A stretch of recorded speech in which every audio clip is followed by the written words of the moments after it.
Welcome, curious minds, to another deep dive. Imagine for a moment you're the captain of a massive ship, not just sailing, but expertly navigating through some seriously choppy, unpredictable global water. That's a good way to put it. That's kind of what it feels like steering a major energy company right now. And today, well, our deep dive is into the latest results from TotalEnergies for the second quarter of 2025. Hmm.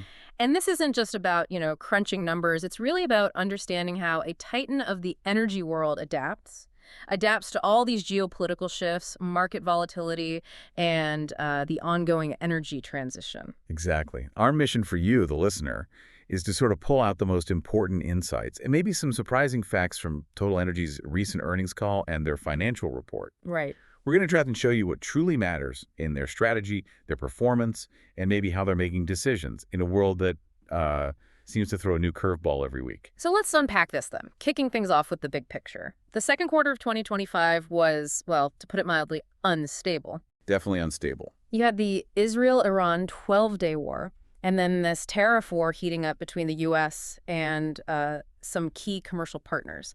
Now, most people would expect that kind of geopolitical heat to send oil prices, through the roof, right? You'd absolutely expect that, yeah. But here's the real kicker, and it's a huge insight into today's market, actually. Despite all that geopolitical tension, oil prices barely budged. Really? Yeah, they largely fluctuated between, $60 and $70 per barrel, averaged 68 barrels. Even during the peak of the Iran crisis, crude prices, they topped out at just $81. Oh, 81, okay. Which the company rightly called a limited price response. This fundamentally challenges that old idea where conflict just instantly spiked prices. Right, the old playbook. Exactly. It signals a deeply resilient, well-supplied market, almost, immune to what used to be seismic shocks. That's the truly surprising takeaway here, I think. That is a fascinating shift in market dynamics. So the market just absorbed all that tension, which TotalEnergies attributes partly to their strategy, right? But also, maybe more importantly, to this differentiated and unique energy production growth profile across both oil and gas and electricity. How does that dual focus help them, steer through these waters? Well, it's really all about driving cash flow and delivering, attractive shareholder returns through all these different cycles. Okay. On the oil and gas side, their upstream production looks really solid. It's clearly on track. They reported being up more than 3% year-on-year for the first half of 2025. 3%, okay. Which puts them firmly on course to meet their annual guidance. And it's a guidance they actually anticipate extending right through to the end of the decade. Wow, that's quite a commitment. It is. This is a significant commitment to their traditional core business. That's a really strong statement then about their upstream confidence. And this growth, it's not just like organic growth, is it? It's heavily supported by new projects coming online, high return ones. Exactly. High return. We're talking Ballymore Field in the U.S., Marufo in Brazil, which actually came online a quarter ahead of schedule. That was quite impressive. Ahead of schedule, nice. Plus, Begonia and Camela in Angola just recently came on stream, too. Right. And what's this about the production being accretive? Ah, yes. That's a really impressive aspect here. This accretive production, it's actually increasing their upstream cash flow per barrel. I got $1. $1 per barrel. Yeah. Which, might not sound like a huge amount, but to put it into perspective, that translates to an extra $180 million in Q2 alone. Just in Q2. Wow. And nearly $300 million for the first half of 2025. So it really adds up. It's a clear demonstration of their strategy focusing on value over just sheer volume. Value over volume. And that's a subtle, but I think profound shift we're seeing across the industry, moving away from the old bigger is always better idea to a leaner, more profitable kind of smart growth approach. And it's not just about what they're adding, is it? They're also actively managing their portfolio. You mentioned divestments. Absolutely. They continue to divest non-core, higher-cost projects, like their indirect interests in Bonga, that's in Nigeria, and Gato in Brazil. Okay. But they're not just selling off assets. They're strategically reloading their exploration portfolio at the same time, acquiring new permits in promising areas. Oh, where? The U.S. Gulf, Malaysia, Indonesia, Algeria, quite a few places. So it's this strategic portfolio management, divesting the non-core higher cost stuff while reloading exploration. It sounds like, going back to your analogy, the captain constantly reevaluating the ship's cargo. Exactly, discarding what weighs it down and taking on new, more promising ventures to, secure future voyages. Okay, so moving from that foundational oil and gas, let's pivot. Let's talk about LNG. Their integrated LNG business seems to be a rapidly growing area for them. It definitely is. The second quarter saw some significant developments there. A major highlight was signing that 1.5 million ton LNG offtake agreement from Rio Grande LNG Train 4 in Texas. That's the one. And TotalEnergies will also become a shareholder in that project. Oh, interesting. Taking a stake. Yeah, and they've also secured an option on future projects up on the Pacific coast of Canada, which is smart because it gives them access to Asian markets, and it should benefit from very cheap Canadian gas. That's a substantial amount of LNG hitting the market, though. If you look ahead to, say, 2027, 2029, with so much new supply potentially coming online, how significant is that risk of oversupply, and what are they doing about it? Yeah, that's a good question. The company definitely acknowledges that potential oversupply. They're not ignoring it. Yeah. Their core strategy to counter it is by signing medium to long-term contracts linked to Brent oil prices. Oh, linking to Brent. Not spot gas. Exactly. They're simply more optimistic about Brent than they are about spot gas prices, particularly in Europe. Right. Which, well, it makes perfect sense given the current market dynamics. Okay. But that raises another question, doesn't it? What about the impact of U.S. tariffs on these massive, expensive LNG projects? Ah, yes, the tariff talk.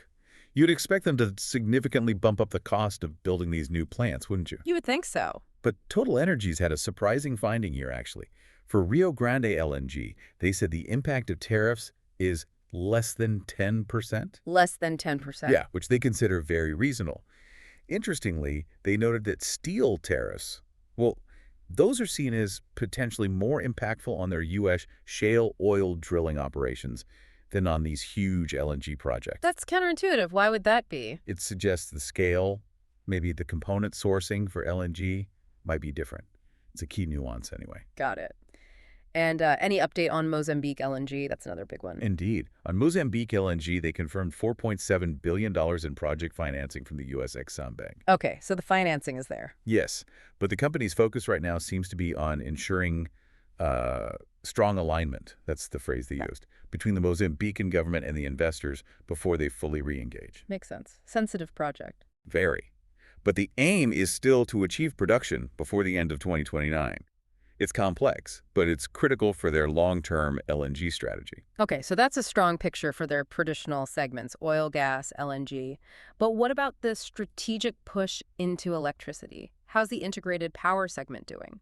Showing solid results, actually. Cash flows were nearly $600 million in Q2. $600 million. Yeah, putting them right on track for their annual guidance there as well. And what's driving that performance? Well, it's driven by substantial growth. Net power generation was up by an impressive 28% year-on-year. 28%. Wow. That's thanks to both new renewable sources coming online and the strategic acquisition of flexible gas capacities. Remember that 1.3 GW CCGD plant in the UK they bought last year? Ah, yes. The flexible capacity helps balance the renewables. Exactly. And their gross installed renewable power generation capacity also grew significantly, up 26% year-on-year. They added 6.2 GW. It really highlights their commitment to building out that electricity arm. And they're also doing these farm downs, right? Selling off stakes in projects. Correct. Actively unlocking value through farm downs. Essentially, selling partial stakes in developed assets to recycle capital back into new projects. Smart. Any examples? Yeah, in Q2, they sold 50% of their 600 million renewable assets in Portugal. Okay. And there's more planned for the second half of the year. Significant farm downs, including 1.5 GW in the U.S., 250 million in France, 400 million in Greece. That should total around $1.5 billion in net divestments just from integrated power. So that's a key part of how they finance future growth without, stretching the balance sheet too much. Absolutely. It's core to the model. What about the U.S. power market specifically? Any particular insights there? It's interesting. Their perspective reveals a bit of nuance beyond just the growth numbers. Apparently, changes to tax credits haven't really drastically altered their development pace. Oh. And financial investors, well, they remain pretty aggressive on valuations for these renewable assets. There's a perceived scarcity, maybe. Okay, so demand is still high. But tariffs, those are seen as a larger concern, particularly on imported components like batteries or solar cells. Many of those still come from overseas. Right. And it's also worth noting, they mentioned they've put their offshore wind projects in the U.S. into a kind of sleeping mode. Sleeping mode, what does that mean exactly? It indicates maybe a more cautious strategic patience in that specific area. It's not a full exit, seems like, but maybe a pause to reassess the economics or the supply chain issues. Interesting. Okay, now let's shift to downstream.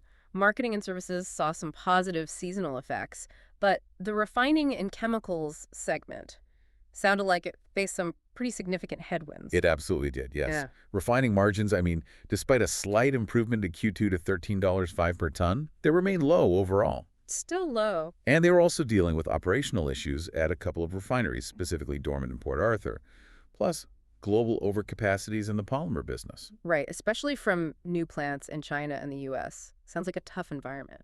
It is tough. And, this brings up an important point about market trends.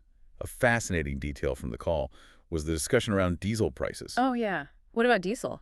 Well, stronger diesel prices seem to be becoming a more persistent feature in the global market. Persistent? Okay. Why? It's directly linked to the ban on Russian petroleum products in Europe, which has just increased the cost of diesel imports there. Makes sense. But there's another layer. Diesel is actually harder to produce from lighter crude oils. And the global crude mix, it's getting lighter overall, largely because of shale oil. Ah, so the crude slate is changing. Exactly, which further pushes diesel prices up. And the thinking is this isn't just temporary, it's considered more structural.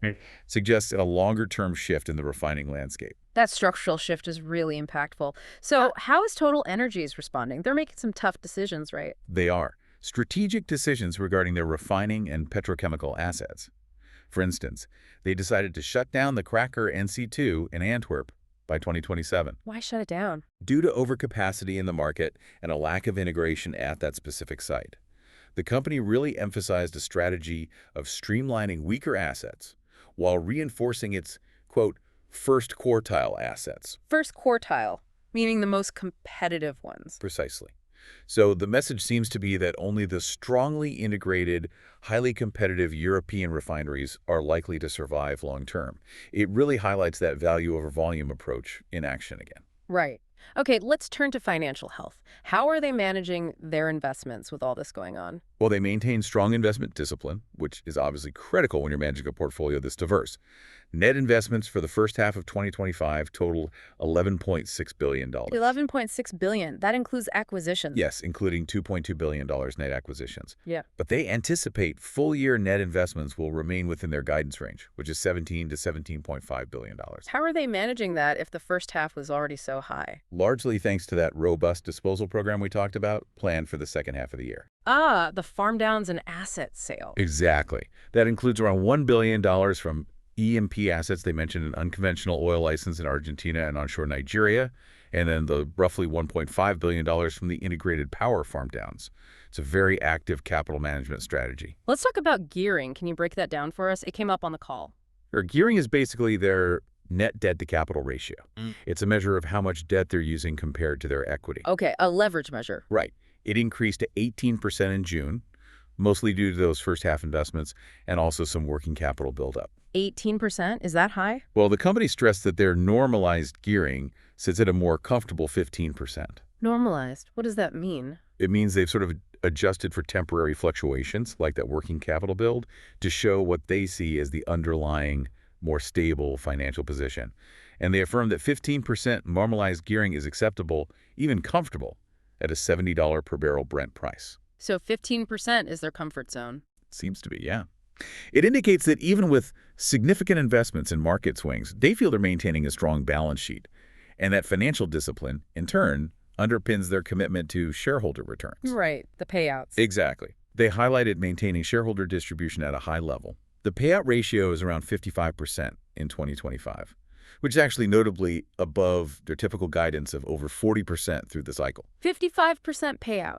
And the dividend. The ordinary dividend remains their, quote, #1 capital allocation priority. The second interim dividend for 2025 is increasing by 7.6%. 7.6% increase. Yeah, and that's actually over 10% in U.S. dollar terms because of exchange rates. Okay. Now, here's a detail that really caught my eye, and it says a lot about their financial thinking. The share buybacks. They're pushing ahead with up to $2 billion in buybacks in Q3. Their CEO framed it as good management of the money. He talked about an arbitrage opportunity, a virtuous circle. Can you walk us through that? It sounds Oh, quite compelling. it absolutely is compelling. He pointed out that they can borrow money, say in euros, at around 3.5% interest. Okay, cheap debt. Relatively cheap, yes. Meanwhile, the dividend yield on their own shares is around 6%.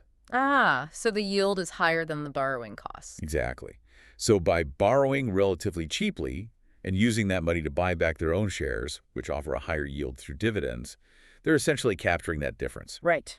Plus, buying back shares reduces the total number of shares outstanding. That increases earnings per share, and crucially, it makes it easier to increase future dividends per share for the remaining shareholders. Creating that virtuous circle. Precisely. It's a very smart way financially to return value to shareholders while also improving their own financial metrics. Pretty clever, really. Very clever. Okay, finally, let's look ahead. Innovation, decarbonization, future outlook. What are they doing on the innovation front? They're taking proactive steps, particularly in digital transformation. They highlighted a collaboration with Mistral AI, Oh, the AI company. through a joint innovation lab to increase AI application across their business. They're also investing in a real-time data platform, What's the goal there? developing software to enhance the value extracted from their assets. So moving beyond just using tech for simple cost cutting towards actually getting more out of the physical assets themselves. Interesting. A fundamental shift in operations and low-carbon solutions. Definitely a big focus. They've made the final investment decision, the FID, for the second phase of the Northern Lights Carbon Capture and Storage Project, CCS. Phase 2. Okay. Plus, there are significant projects with Air Liquide for green hydrogen production, targeting their European refineries, and other green hydrogen agreements too. These are, big bets on the energy transition pathways. What about biofuels? That market seems complex. It is evolving, and they're finding new efficiencies there too. Apparently, new regulations now allow something called co-processing in existing refineries. Basically processing biomass alongside crude oil. And this can produce sustainable aviation fuels, SAF, at a, quote, marginal cost almost nil. Almost nil. That's surprising. Very. And this surprising efficiency has actually led them to postpone further large standalone biorefinery investments for now. They're focusing instead on this more cost-effective co-processing approach within their existing infrastructure. Another example of that value over volume, or maybe efficiency over scale mindset. I think so, yeah. It fits the pattern. Now, if we connect all this back to navigating today's complex markets, what really stood out to you from the call overall? One comment from the CEO really struck me. He observed that volatility around tweets is not tradable. Volatility around tweets is not tradable, meaning? Meaning these sudden market swings driven by political noise or social media chatter, they often defy fundamental analysis. They're hard to predict or profit from consistently. It pushes traders to be more cautious, more short-term focused. Yeah. It's a pretty candid admission, I thought, of the unique challenges in today's global market. Even for the most seasoned captains of industry, like we said at the start, they're facing these unpredictable squalls driven by information or misinformation, moving at lightning speed. So wrapping this up, what does this all mean for you, the listener? It seems TotalEnergies is truly demonstrating remarkable agility, wouldn't you say, and consistency in what's clearly a volatile global environment. I'd agree. They're actively managing their portfolio, strategically divesting certain assets, reinvesting smartly in both traditional hydrocarbons and these new energies. Any key aha moments that really stand out? I think a few. Definitely how those significant geopolitical events didn't cause the expected oil price spike. That really underscores this resilient, well-supplied market dynamic. Right. Also, the way targeted divestments aren't just about shrinking, but actually fueling new growth, recycling capital, and of course, that surprisingly efficient financial argument behind their share buybacks, that virtuous circle for shareholder value. It shows some very sophisticated financial management. It's clear they're focused on value over volume in their investments across the board.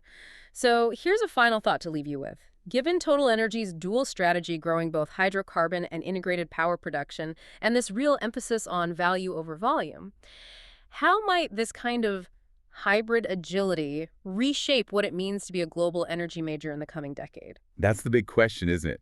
Especially as they navigate this ongoing delicate balance between energy security, which still relies heavily on hydrocarbons, and the accelerating energy transition towards lower carbon sources. Can a company truly excel in both simultaneously long term? Or will the increasing divergence in demand, in policy, investor pressure ultimately force a more focused path? It really raises an important question for the entire industry, something to mull over. Definitely something to think about. Until our next deep dive.